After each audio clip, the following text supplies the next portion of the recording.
By the time I began to research this collection of 1960s photos, I had already owned the collection for 35 years.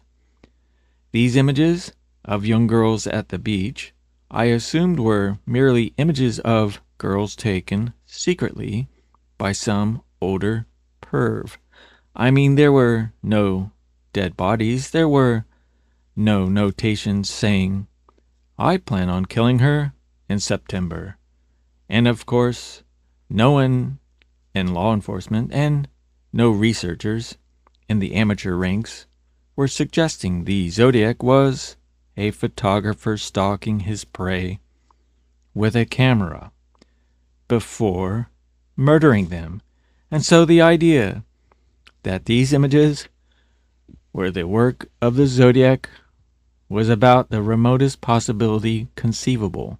The only reason I even began to research the possibility was due to the fact I heard Ed Sanders, a founding member of the Fugs, state in a 1970s interview about his book regarding the Manson family murders, the real timeline of the Zodiac's activities being 1963 to the early 1970s, and it so happened those dates aligned with the dates of when these photos were taken. This comment by Ed Sanders is what kicked off the investigation of these photos. The working premise at the beginning was the photographer was the Zodiac, a theory I was sure I could crush in under 1 hour. Well, hours turned into days, and days into weeks, and the more I tried to prove the photographer was not the Zodiac, the more evidence I would uncover proving he was the Zodiac. The smoking gun evidence proving the photographer was the Zodiac was the finding of the Sherry Jo Bates photos dating from 1963 to 1966, which coincided with the Zodiac's confession of stalking Sherry Jo Bates in the years prior to him murdering her October 30th, 1966.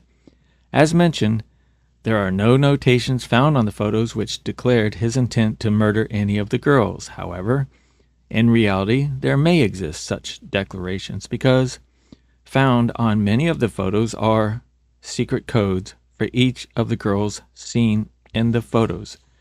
Even if there are as many as 8 girls photographed at once, all would get an individual code. This undeciphered code consists of a short series of letters and numbers, and almost exclusively they would be assigned to girls photographed at the beach, not the girls he photographed at the various music venues.